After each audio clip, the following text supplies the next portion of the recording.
It's a pleasure to be with you. Thank you to Kathleen for the invitation, for Nicholas for all the arrangements, and it's really an honor to get to talk to you about this digital and public history project. And Kathleen specifically asked me to talk about this project as quantitative history. And if you go to the website, and we'll go there by the end of the presentation, you'll notice that there's a tagline there taken from Latter-day Saint scripture. All things are numbered unto me, for they are mine, and I know them. That's a quantitative statement. But this comes from a vision experience that Joseph Smith gives us in the book of Moses, where Moses is caught up and God is showing him all of his creations. World without number, world without end, and Moses is sort of overwhelmed by all of this.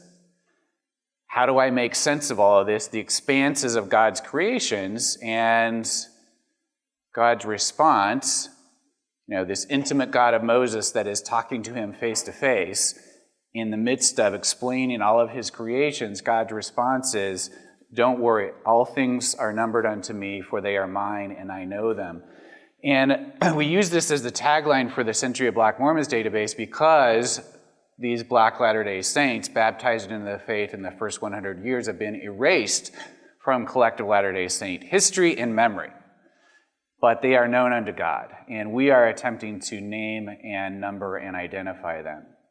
So, what is quantitative history? The term itself, sometimes referred to as cliometrics, and social history comes from the 60s and 70s, when there is a push to try to understand history from not necessarily the perspective of the political white male leaders, but people who, more often than not, left few traces behind from those who didn't keep journals and diaries, perhaps, or didn't make the newspapers all the time, or left few written records behind. And so rather than history from the top down, it's history from the bottom up.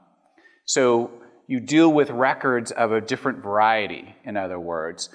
And this is particularly important in terms of understanding the Latter-day Saint racial history, because most scholars, including myself in a religion of a different color, try to understand where the racial restrictions came from. And it's a white male leadership perspective, because they are the ones who are making the decisions. Century of Black Mormons, however, allows us to try to understand how those restrictions played out in the lives of Black Latter-day Saints in the pews. It allows us then a different perspective and allows us to start to answer different questions than simply when and why the white male leaders are making the decisions they are. So what does life in the pew look like for Black Latter-day Saints in the first 100 years of the faith? And Century of Black Mormons is starting to allow us to answer some of those questions. So, as a quantitative project, Jimmy Kimmel, on Jimmy Kimmel Live in October 2012, just publicly says, "Are there Black Mormons?" I find that hard to believe. That's a 21st century question, right? Let alone a historical question. And Century of Black Mormons is a digital history project designed to not merely answer Kimmel's question, but to historicize it, to go back in time and figure that out. So, how many Black Latter-day Saints were there? We have evidence in the 21st century about how to approach that question, but once again, historicize it is pretty difficult. So, a Pew Center research survey in 2009 suggested that there were between 1% and 3% of U.S. Mormons are Black. That calculates out to somewhere between 60 and 180,000 members. That's just in the U.S., okay? And then Dr. Jacob Rue at BYU has done an estimate in 2018. If you take the global population, he believes around 1 million Latter-day Saints in 2018 are of Black African descent. But once again, we're trying to, in the Century of Black Mormons project, historicize that and figure it out in the first 100 years. So this is what we'll come up with so far. We have, if you go to centuryofblackmormons.org, 132 biographies completed and loaded to the database that are publicly available. And then we have almost 200 more on our research list. By the time we're done, we'll be somewhere between 300 and 400. And I can't be precise because when we find one, usually there are other family members. And so the research sort of just continues to go. But right now, we'll be somewhere between 300 and 400 in the first 100 years of the faith. And that's who we can identify. And obviously, because this is a difficult project, it's going to be an undercount, whatever we come up with. But at least we will have a number, which hasn't existed before. But that's one line in a paper, right? So it's difficult research that gives you data points. But I think the other questions that we try to answer in the project also help us to understand what life was like in the pews for these Black Latter-day Saints. So what else do we count in the project besides just the number of Black Latter-day Saints? We try to understand the membership status of the completed profile. So this gives you an indication of where we're at. The database is really centered around the religious life as well as the racial life of these individuals. Those are the two things that we really try to understand. So we have to at least try to verify their membership status, and you can see 93.9% we have been able to verify that they were actually baptized Latter-day Saints.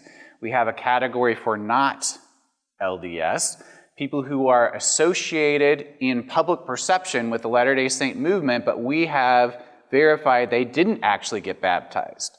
Gobo Fango, an enslaved man brought to Utah Territory from South Africa, in popular perception, perceived to be Latter-day Saints sometimes, even by some of the family descendants of those the white family that brought him from South Africa. We created a not LDS category. We have his biography in the database, and we have no evidence that he was ever baptized Latter-day Saint. And it felt important to include that as a category because of the misperceptions that continue to exist. So we have a category for some who, in fact, we haven't found baptismal records, and we actually believe they weren't baptized, but associated in some sort of way with the Latter-day Saint movement. We have children who died before the age of 8, and they are from Black Latter-day Saint families, but died early, and so we give them a category. And then we have unproven baptisms, where circumstantial evidence seems to suggest that they are participating in Latter-day Saint life, but we haven't been able to verify in any sort of empirical, provable way that we've found a baptismal record. And a lot of times early records just don't exist. And so we have unproven baptisms, and if we come across at some future time additional evidence, they would move into the proven baptismal category.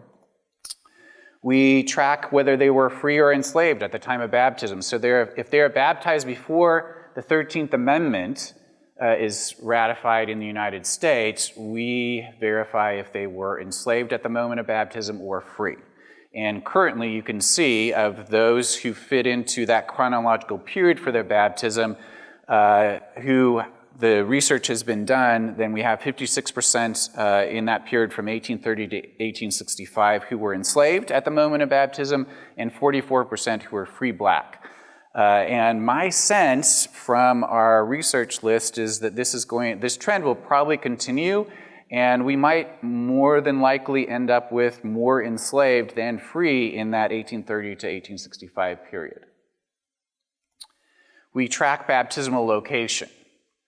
So you can see 78 of those baptized and loaded into the database so far are baptized in the U.S., 38 except for Utah. So we have broken out Utah as a separate category because I think it teaches us something that I didn't expect when we started the project. So 78 baptized in the U.S., excluding Utah, 38 baptized in Utah, and then 8 baptized internationally. So that includes South Africa, England, and 3 baptized on board an immigrant ship on the Atlantic Ocean as they were migrating. 3 sailors on this immigrant ship that was bringing a boatload of Latter-day Saint immigrants from England to the United States. Almost the entire ship's crew converted. They were baptized on board the ship in a vat of water, and 3 of the sailors were identified as Negro, and they were baptized as they were crossing the Atlantic Ocean. Unfortunately, no one identified them by name, but we have them as Sailor 1, Sailor 2, and Sailor 3 in the database. So 8 total baptized internationally. We also track percent male versus female, and as you can see so far, of the 132, we're split almost evenly. We also attempt to track faith transition. So if they join the Church of Jesus Christ of Latter-day Saints, do they then stay with the faith till death or transition to another faith? So far, we have about 60% who we can document remain Latter-day Saint. About 14% experience a faith transition. And what we try to do is we try to look at obituaries, where their funeral is held, some sort of indication that they might have had a faith transition. And then we have another 27% we just don't know. Particularly for those who are enslaved, we have no death records. We don't know what might have happened after their baptism, where they end up, and so we just have an unknown category in terms of a faith transition. We also track priesthood ordination of men. So of the men in the database, 80% were not ordained. 10% ordained in life. And then the Church of Jesus Christ of Latter-day Saints, because it participates in rituals for those who have passed on, attempted in its policies to prevent rituals for the dead for people of Black African ancestry. But as the database is demonstrating, that's a boundary impossible to police in life, let alone in death. So we also try to then document those who received those rituals before June of 1978 by proxy after death. And for men, roughly 9% of the men receive those proxy rituals so far after death, before June of 1978. And we have no indication really that those who are performing those rituals are aware of their racial identity, right? That proves the point, the impossibility of policing these kind of racial boundaries. And in terms of priesthood ordination, the other thing that our research has borne out that I didn't know going into this project, but have published in an article in the Journal of Mormon History, is simply the fact that going into local records and doing the research, it became evident that not all white men were being ordained to the priesthood in the 19th century amongst Latter-day Saints. That was not a universal practice. So going into the local records, it became evident that they would set up, missionaries would set up a structure for a local congregation and ordain 1 or 2 male members to the priesthood and then move on. Sometimes an adult man as a deacon is the sole priesthood holder in a branch. And then they move on. No Melchizedek priesthood holders. They're leaving one person in charge of this local congregation. So in other words, not all white men are ordained in the 19th century, making the ordination of a few black men that much more significant in this context. So this is the evidence just from the kind of sources that are left behind. So Wilford Woodruff in 1835 goes through Tennessee and Kentucky, and he writes down 170 total names for the 11 branches that have been organized by 1835 in those states.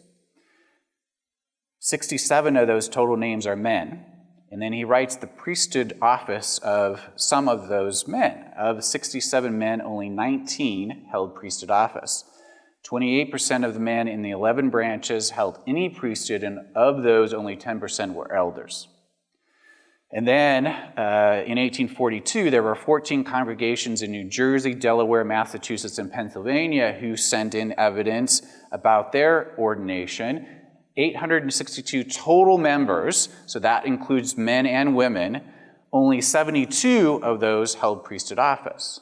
So even if you cut 862 in half and presume that the sex ratio is roughly 50-50, we're still talking about a very small minority of men holding priesthood office. And then found some reporting in Salt Lake City to try to compare it to what was going on in the center, and the percentages were higher, between 54 and 68% of eligible men in wards in the Salt Lake 10th Ward in 1854 were ordained. However, it's not until the early 20th century when 12-year-olds are starting to be ordained to the priesthood, and you have a systematic way that you almost obtain universal ordination in the early 20th century. Not the case for the 19th century.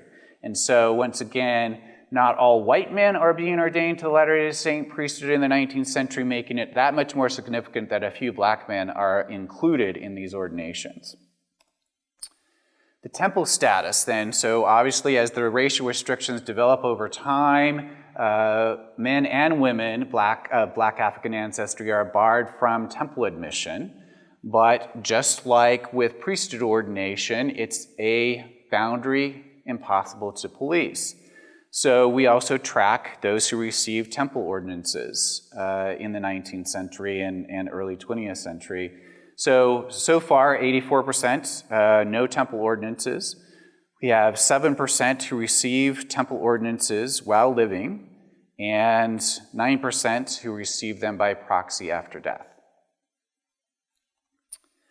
So how do we figure all this out? So what are our research methods? How do we find the names of Black Latter-day Saints? So when we started the project, we just started with what we knew and send out emails to friends and associates who were working in this area or doing scholarship in Latter-day Saint history, and said, please just send in the names of any Black Latter-day Saint you're aware of. And we created a spreadsheet.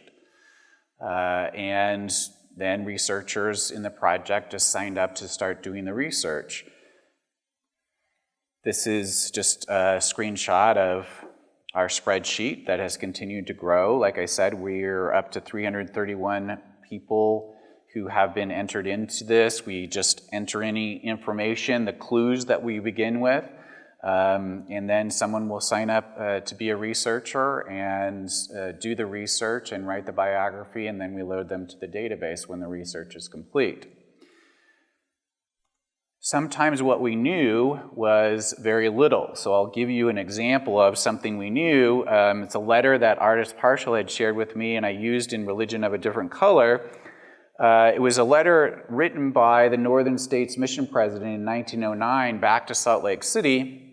And the mission president reported that in the Northern States Mission there were 3 black families. One in Minneapolis, Minnesota, one in Oshkosh, Wisconsin, and the third in South Bend, Indiana, but does not name them. Just indicates that we have 3 black families in the Northern States Mission. And then says, well, these families were deemed to be good, faithful people, but their blackness was so much in evidence at Sunday services that when missionaries brought white investigators, they didn't want to stay and worship in integrated congregations. This is in the North during the height of racial segregation, but even in the North, you have white investigators saying, I'm not sticking around and worshiping in an integrated congregation. The mission president's solution in his letter to Salt Lake, I just told my missionaries to stop proselyting in black neighborhoods. That will solve the problem. But this is a letter that indicates that we have 3 black families in the Northern States Mission, but no names. We have now identified those 3 black families. one way in doing so we knew we had someone in Minneapolis, Minnesota, and around the same time as we're launching the project, I get an email from a grad student who was doing the really nerdy grad student thing, going through Juvenile Instructor magazines, which is the Sunday school magazine for the church in the 19th and early 20th century. And he said, I thought you would be interested. There was this picture of mission Sunday schools of the Minneapolis, Minnesota Sunday School. And he sent that to me, and this is the picture here. And if we zoom in on that picture, in the middle of this Sunday school is a black man. So we had the letter from the mission president, now we have a picture, but there are no names associated with it. We found a locally produced and written history of Minnesota Mormons. And local histories are good for collecting information, sometimes not always accurate. This history indicated that members remembered a black Latter-day Saint in the early days in Minnesota, and maybe his name was Ernest Banks. Now we had a potential name. The Church of Jesus Christ of Latter-day Saints conducted censuses beginning in 1914 and then 1920 and every 5 years up through 1960. Church censuses. So we had at least a name, and I started searching for someone named Banks, and found in the 1925 census in the Northern States Mission a man named Elijah Banks and the word colored written next to his name.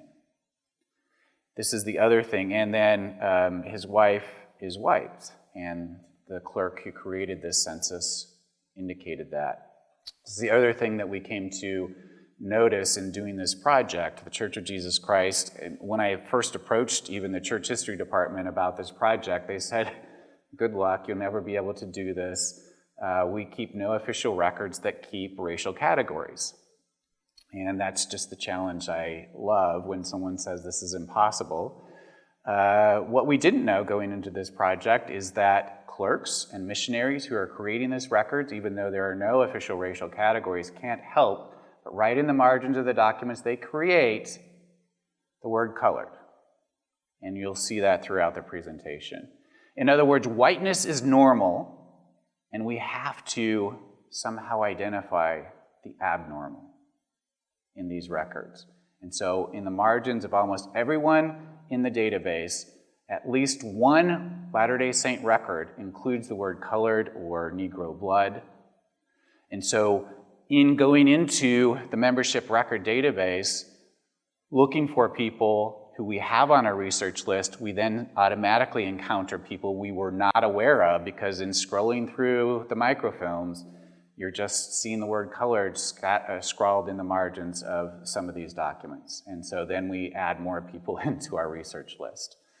So this is when we found Elijah Banks then in Minneapolis, and that allows us then to look up other records. This is his actual baptismal record. You can see he's baptized in June of 1899. And then and once again, no standard sort of categories here. The Northern States Mission, these missionaries create these categories, but usually it includes parentage, place of birth, baptismal date, where baptized, and who baptized the person. But you'll notice here for the parents' names, Elijah Banks doesn't know who his father was, but only knows his father was a colored slave, born into slavery in Tennessee, and then after the Civil War will migrate northward into Minneapolis, Minnesota. That also allowed us to look at newspaper records. In 1898, wanted, worked to earn bread and butter for wife and I, can do most everything, Elijah Banks, colored man. The 1900 census, he identifies himself as a house painter who has been out of work 0 months in the last year. So we know that he found work and became a house painter. And then, because we know he's involved in the Sunday school, we checked Minneapolis, Minnesota Sunday school records. You think you're a Sunday school secretary and it's a throwaway calling? Nerdy historians might be looking at the record you keep 100 years from now, and Elijah Banks is remembered quite consistently as participating in Sunday school records. And thankfully, there's a Sunday school secretary keeping these kind of notes. So we know that on 16th of February 1902, the exercises consisted in short discourses rendered by members as follows. Brother Banks on our first parents in Eden, Sister Carrie Banks on the Tree of Life. Brother Banks on the nature of the atonement in 1902. Brother Banks and John Ficati each spoke on the foundation of faith, benediction offered by Brother Elijah Banks. And so those are the kind of little tidbits that we get to indicate that he is participating fully in integrated worship in the Sunday school in Minneapolis, Minnesota. And then, once again, we try to understand if there was a faith transition. We find out when he dies, and this is from Latter-day Saint records. His death is in 1932. You can see the cause of death listed in Latter-day Saint records is heart trouble. And there's this category here called died in full fellowship, and obviously the clerk lists the word yes there. So we have a sense that he remained a Latter-day Saint for the rest of his life and is included in Latter-day Saint records for his death. So that's, from that one letter from the mission president, that's the Minneapolis, Minnesota. And then we went to Oshkosh, Wisconsin. And these are the names in the founding records for the Oshkosh, Wisconsin branch. That's the total number of members when the branch is organized. And what I did here is just go name by name and take each name and look in the U.S. Census records to find a racial identification, because no one listed here has the word colored scrawled next to their name. In hindsight, I should have started at the bottom. And I didn't expect a German-sounding Kirchhoff to be who would end up being our Black Latter-day Saint in Oshkosh, Wisconsin. But Nettie Kirchhoff, Black, married a white immigrant from Germany, and they were founding members of the Oshkosh, Wisconsin branch. And found them in the census records, and you can see then listed in 1905 in Wisconsin census records as Black. Once again, the database teaches us, right, the mutability of racial understanding in the 1910 census as mulatto, in the 1920 census as mulatto, and in the 1930 census as white. And a variety of people in the database actually pass as white at some point in their lives. So that's another category that we started to track. Then we looked at the 1925 Latter-day Saint census record, and there's the requisite word colored, scrawled on Nettie Kirchhoff's record. Interestingly, and I don't know the explanation, the clerk who created this created a separate record for Nettie's wife, Richard, and their two children, Calvin and Milton. And I don't know if this is just simply to separate them so that they didn't have an interracial couple listed on a Latter-day Saint census record. But Nettie has the word colored on her census record, and the rest of the family is on a separate card in 1925. They are involved in the branch organization. They're listed as founding members of the branch, and also Nettie is the founding secretary of the Sunday school at Oshkosh, Wisconsin. We believe she actually creates the roles that still exist in the Latter-day Saint Church archives, and you better believe Milton and Calvin are at Sunday school every Sunday. She's marking them present, and the missionaries are the presidents of the Sunday school in Oshkosh, Wisconsin, and they transfer in and out. The one constant is Nettie Kirchhoff as the secretary. And then eventually, after several years, she becomes the gospel doctrine teacher in that branch. And we also found a missionary journal from the missionaries who were stationed in Oshkosh, Wisconsin from 1903 to 1904. One kept a journal and mentions visiting the Kirchhoffs at least 36 times.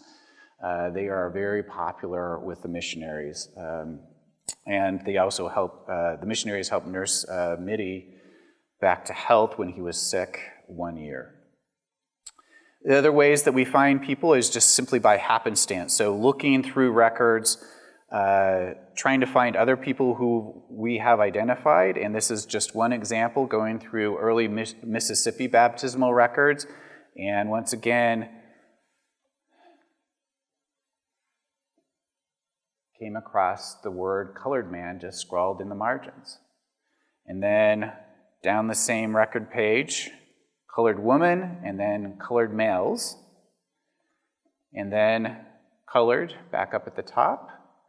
These are all members of the same family, the McGee family, who are converting in 1907 and 1908 outside of Tylertown, Mississippi, rural Mississippi. And I went to the census record in 1910 and found the family there, and knew I found the right family when I noticed that the youngest son born as the family is getting baptized into the Church of Jesus Christ of Latter-day Saints is named Moroni in the 1910 census. And found a living descendant of this family who shared family photos with me, and this is a picture of Moroni as an adult. And he converts to the Baptist faith, becomes a leader in the NAACP, moves to the state of Washington after World War II in war-related work, and that's where he passes away. So a faith transition for him.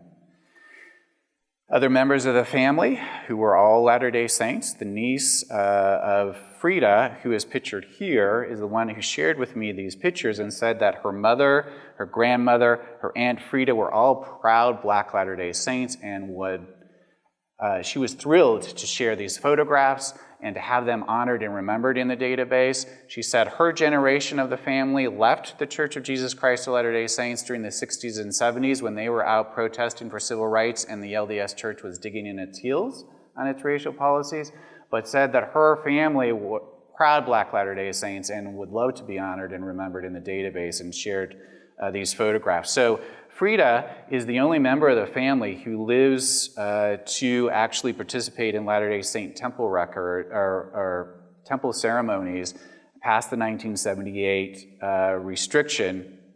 Within 1 month of the lifting of the racial restriction, she travels 1,000 miles to the Washington, D.C. temple to be sealed by proxy to the love of her life, Rudolph, who has predeceased her. And in a speech that she gives at a New Orleans State Conference in 1982, she remembers that as the happiest day of her life. She's waited over 69 years from her baptism to be allowed to enter a Latter-day Saint temple, and recalls that as the happiest day of her life. She dies in New Orleans in 1991. The other ways, just simply crowdsourcing. Word of the database has gotten out, and so sometimes I receive emails just like this. My name is Dina Hill, and I was told by my cousin that you are working on a project to start a database of the early Black members of the LDS Church. My third great-grandfather, Nelson Holder Ritchie, was baptized in 1892 by William C. Mann in Topeka, Kansas. No record, she said, of this is found. Please let me know if you have any other info that I could add to my grandfather's history. Become really good friends with Dina Hill as a result of this, and she has shared all of these family photographs. Nelson Holder Ritchie is in fact born into slavery. And I'll share a little bit more about his story because it helps us to teach some of the lessons that are emerging from the database. One is simply the impossibility of policing racial boundaries, and the other is just the multi-generational contours of faith and corresponding kinship networks that we are noticing. So, in terms of the impossibility of policing racial boundaries, the Church of Jesus Christ of Latter-day Saints establishes its own one-drop policy in 1907. as states across the country are developing one-drop policies, meaning in the height of segregation, how much African ancestry do you need to be legally segregated? And states like the state of Virginia adopt a one-drop policy. So you can have 99 white ancestors and 1 black ancestor, and you are legally black and therefore can be segregated. The Church of Jesus Christ of Latter-day Saints in 1907 follows the trend. The descendants of Ham, who they are understanding to be black, may receive baptism and confirmation, but no one known to have in his veins Negro blood, it matters not how remote a degree, there's the one-drop policy, can either have the priesthood in any degree or the blessings of the temple of God, no matter how otherwise worthy he may be. In other words, decisions not based on devotion to God, but based on racial identity. And what the database is demonstrating, the impossibility of policing those boundaries. So Nelson Holder Ritchie is a great example. So he's born into slavery, and DNA has come into play here. So Dina Hill and 71 of her fellow descendants have submitted for DNA. Then 37 descendants from the George Vincent Holder family, an enslaver in North Carolina, submitted their DNA. And 73 descendants of Sarah and Sherrod McNeil family, a black enslaved family in North Carolina, also submitted their DNA. These are biologically related. So Nelson Holder Ritchie, the belief is, as a result of this DNA work, Nelson Holder Ritchie is the descendant of George Vincent Holder. His son, more than likely, raped a daughter of Sherrod and Shara McNeil, and he is the product of that rape. Born into enslavement, somehow escapes and finds his way to a safe house on the Underground Railroad, run by a man by the last name of Ritchie. He adopts that as his own last name and fights in the Civil War on behalf of freedom, and then afterwards moves to Great Bend, Kansas, and opens up a livery stable and a hotel. And guess where Latter-day Saint missionaries take room and board? Latter-day Saint missionary William C. Mann writes in his journal, Ritchie was a dark man who don't belong to the church, but he treats us very kind, as they took room and board at his hotel. And in contrast, Mann described Nelson's wife, Annie Cowan Russell, as a white lady. And then we looked at surviving records, and once again, racial categories transition over time, but you can see here, as Ritchie enlists in the Civil War, he's described as colored.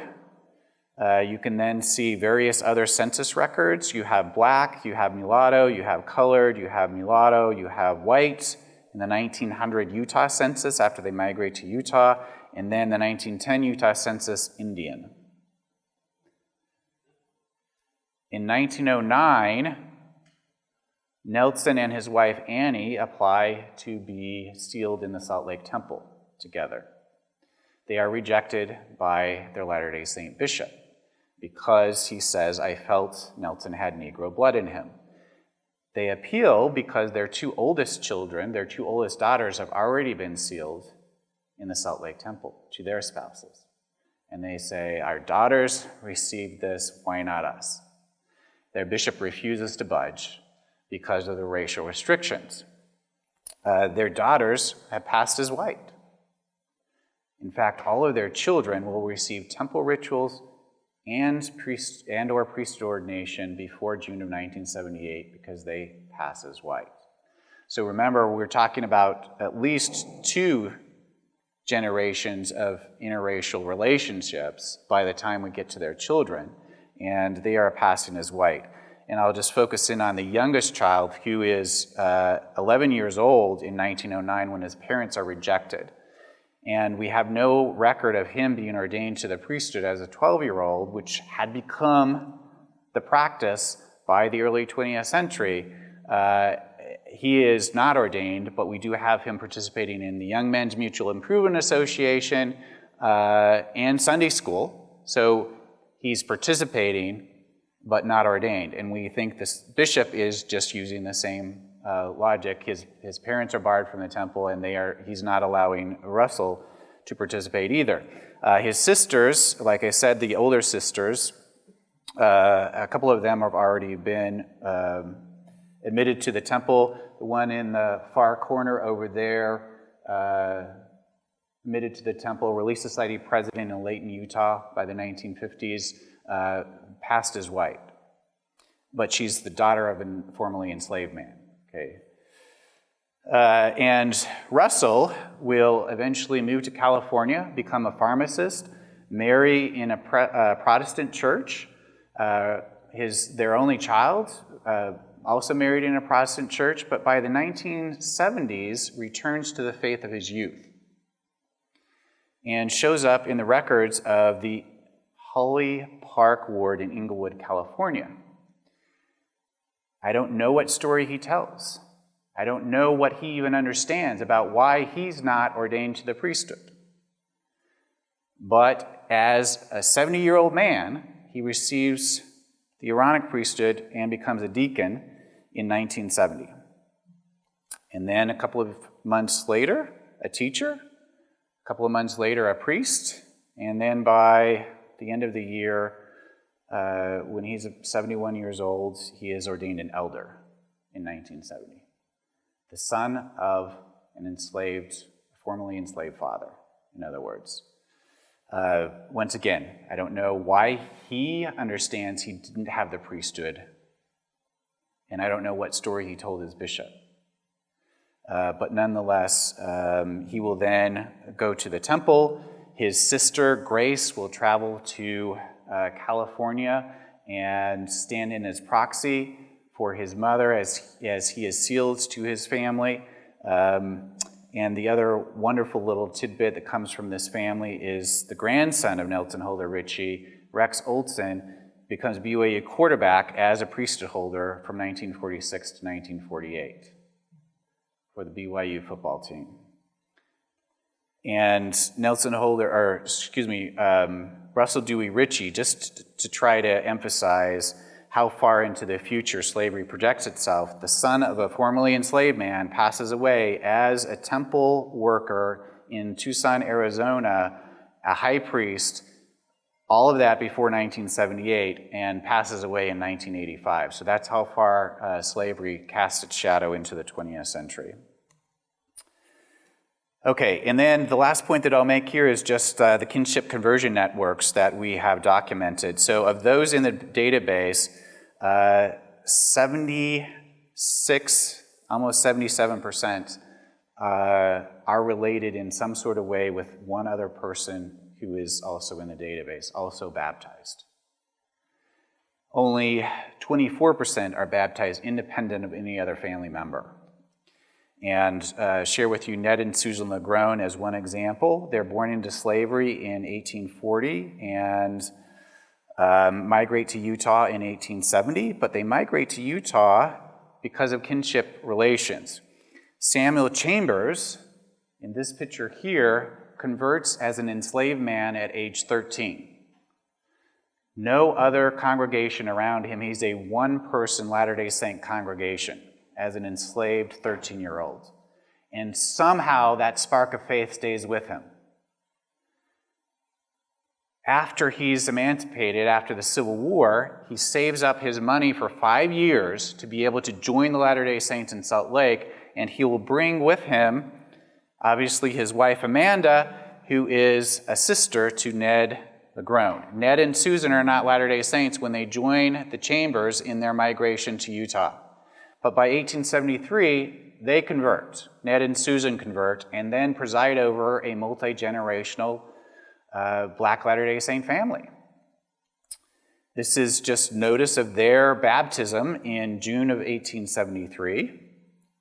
They will go to the endowment house in Salt Lake and perform baptisms in behalf of deceased people who are on their minds. So Ned is baptized in behalf of Susan's first husband, Samuel, ripped from her because of slavery.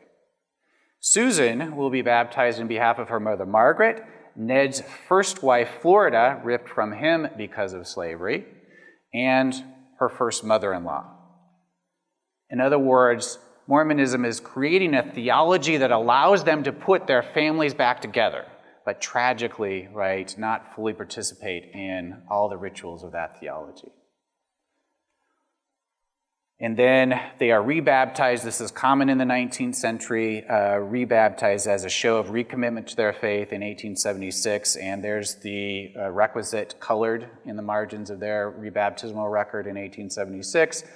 Ned and Susan LeGrone have 14 members, family members in the database, and 5 more under research. So that's an example of a multi-generational as well as kinship networks that unite these Latter-day Saint families. And when I say we started tracking Utah separately as a location for baptism, because what we noticed, those 38 baptisms are largely second, third, fourth, and fifth generation Black Latter-day Saints being baptized in Utah.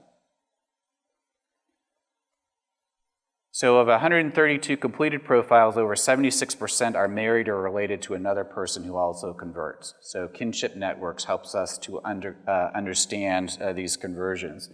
And the conversions are multi-generational. So once again, those 38 are second, third, and fourth, mostly Black Latter-day Saints.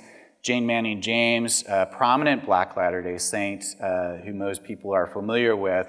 So we have 5 generations in the database of her descendants. And Hiram LeGrone is an example. He's a great-grandson. And then the last living descendant in the database passes away in 1998 as a practicing Latter-day Saint. Mildred Bernice LeGrone Ellis is a 5th-generation descendant of Jane and Isaac James family. So, are they Black Mormons, Jimmy Kimball? Our database answers yes. There are Black Mormons, not just in the 21st century, but from 1830 to the present. And they have a lot to teach us about Latter-day Saint racial history and Latter-day Saint engagement with race, not from the vantage point of the white male leaders at the pulpit, but the vantage point of Black Latter-day Saints in the pew. Thank you.